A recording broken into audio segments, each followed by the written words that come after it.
Hi. Hi. In Brexit, there were two things happening at exactly the same time. There are people in Europe making big decisions about their lives. I've been speaking to some of them. And there are negotiations happening in Brussels, which I've been following the whole time. So that we can help you make sense of all of this. Breakfast, Brexit, Brexit, Northern Ireland. Brexit's going to be a wonderful thing. Oh, excuse me. This is a serious business. That was really confusing. What actually happens depends on what's agreed between the two sides. Who is making those decisions? Well, meet Michel Barnier. He's the chief negotiator for the remaining 27 EU countries. And that is David Davis. He's the politician representing the UK government. They've been talking since June the 19th, and here is how they've been doing it. First of all, they had to decide how to get divorced, and that came down to three big issues. Number one, citizens' rights. Basically, what happens to EU nationals living in Britain now and British people living in the rest of the EU. Number two, money.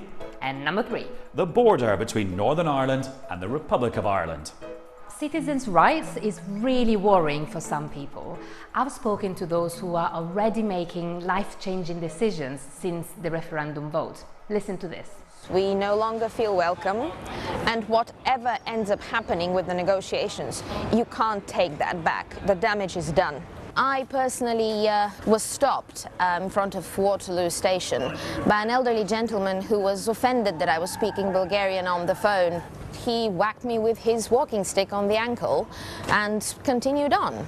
I feel lost. If the freedom to travel across the EU and the ability to work everywhere is withdrawn for UK citizens living here, like me, then I effectively can't work. So I've applied for Belgian citizenship, which should hopefully be granted in the coming weeks. This isn't what the EU is supposed to be about.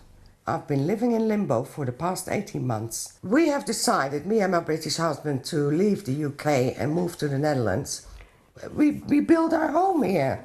And now, because of this uncertainty, we feel that we're sort of pushed out.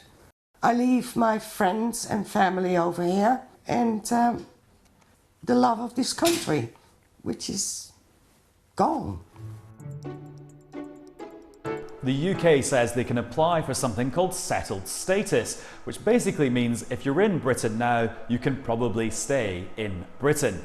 The EU wants a role for the European Court of Justice and for EU nationals to be able to bring family members with them automatically, things the British government isn't too sure about. Until those disagreements are solved, the whole issue isn't solved. And then there's another big divorce issue, the money.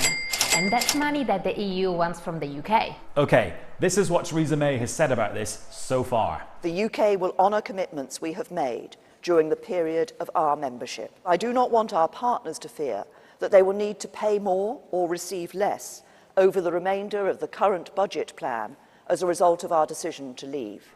Effectively, what she's saying is that the UK will pay into the EU for a couple of years after it's left so that their budget isn't messed up. She's also saying the UK is okay with the idea of paying for some things it signed up to as a member. But some Brits feel they were lied to because they say this divorce bill was never really mentioned during the referendum campaign.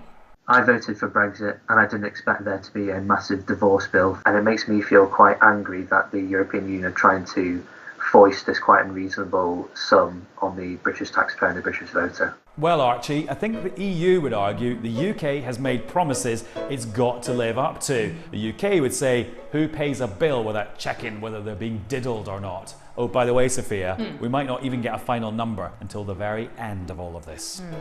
And there's one last big divorce issue. What will happen to the border that divides Northern Ireland, which is part of the UK, and the Republic of Ireland, which is, of course, its own country and is part of the EU? Nobody wants a hard border with security or customs checks between the two countries. Agreeing that was easy. Working out the details, much, much harder. And because of this uncertainty, some people don't want to wait around and are planning ahead, like David here. I farm just along the border. If I'm restricted in doing that, it will affect my business. I know agricultural businesses, selling sprays and fertilizers, they are now looking about starting a business in the Republic, and the businesses in the Republic starting a business in the North to keep their customers. But it's all extra costs. It doesn't make business sense. And finally, that brings us to what's known as Phase 2. After the divorce, the two sides need to work out their future relationship. A big part of that is about trade. The UK wants buying and selling things from and to the EU to be as simple as it is now. The EU says you only get that by staying in the club. So guess what? There's a whole other set of talks to sort it out. So still, no one knows what kind of a deal on trade they're going to create, which means that a lot of businesses are having to make big decisions.